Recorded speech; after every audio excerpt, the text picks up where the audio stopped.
ಅದು ನೀವು ಯಾವತ್ತೂ ಈ ರೀತಿ ಎಲ್ಲೂ ಸ್ಟೇ ಆದವರಲ್ಲ.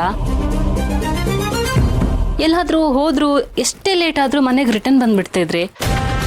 ಬಟ್ 2 ದಿನದಿಂದ ನೀವು ಇಲ್ಲಿ ಸ್ಟೇ ಆಗಿರೋದು ನೋಡ್ತಿದ್ರೆ ನನಗೇನೋ ಸ್ಟ್ರೇಂಜ್ ಅನಿಸ್ತಾ ಇದೆ. ಏನೋ ಆಗಿದೆ ಅಂತ ಅನಿಸ್ತಿದೆ. ನಿಮ್ಮ ನಡವಳಿಕೆ ನನಗೊಂಥರ ಏನೋ ಡೌಟ್ ಬರ್ತಿದೆ ಅಮ್ಮ. ಅಮ್ಮ, ಇಸ್ ಎವ್ರಿಥಿಂಗ್ ಓಕೆ? ಏನಾದರೂ ಸಮಸ್ಯೆ ಇದ್ರೆ ಹೇಳಿ ಅಪ್ಪ. ಹೇ, ಯಾಕಂದ ಹಾಕಿ ಹೇಳ್ತಾ ಇದೆಯಾ? ಆ ಥರ ಏನೂ ಇಲ್ಲಮ್ಮ. ಇಲ್ಲ, ಅದು ಯಾಕೋ ಗೊತ್ತಿಲ್ಲ, ನನಗೆ ಹಾಗೆ ಅನಿಸ್ತು ಮನೇಲೇನೋ ಸಮಸ್ಯೆ ಆಗಿದೆ ಅಂತ. ಅದಕ್ಕೆ ಕ್ಲಾರಿಫೈ ಮಾಡ್ಕೋತಾ ಇದ್ದೀನಿ.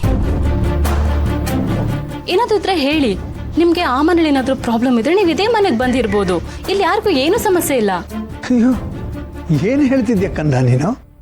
ಅಳಿಯಂದ್ರು ಮನೇಲಿ ನಾವು ಹೇಗಿರೋಕ್ಕಾಗತ್ತೆ? ಯಾಕಪ್ಪ ಇರಬಾರ್ದು? ಅಪ್ಪ ಅಮ್ಮನ ಸಾಕೋ ಸೌಭಾಗ್ಯ ನಮಗೂ ಸಿಗ್ಲಿ ಬಿಡಿ, ಅದ್ರಲ್ಲೇನು ತಪ್ಪಿದೆ? ಓಹೋ ಹೋ ಹೋ, ಅಪ್ಪ ಅಮ್ಮನ ಬರೀ ಗಂಡ್ಮಕ್ಳು ಮಾತ್ರ ನೋಡ್ಕೋಬೇಕು ಅಂತ ರೂಲ್ಸ್ ಏನಾದ್ರೂ ಇದೆಯಾ? ಇಲ್ಲ ತಾನೆ, ನಾವು ಮಕ್ಕಳೇ ಅಲ್ವಾ? ಅಯ್ಯೋ, ಯಾಕಮ್ಮ ಹಾಗೆಲ್ಲ ಮಾತಾಡ್ತಿದ್ಯಾ? ಆ ಥರ ಎಲ್ಲ ಏನೂ ಇಲ್ಲ, ನಾವು ಆರಾಮಾಗಿದ್ದೀವಿ. ಇಲ್ಲ ಅಪ್ಪ, ನಿಮ್ ಮಾತು ಕೇಳ್ತಿದ್ರೆ ನನ್ಗೆ ಹಾಗೆ ಅನಿಸ್ತಾ ಇಲ್ಲ. ಅಣ್ಣ ಏನೋ ಮಾಡಿದಾನೆ ಅಂತ ಅನಿಸ್ತಿದೆ.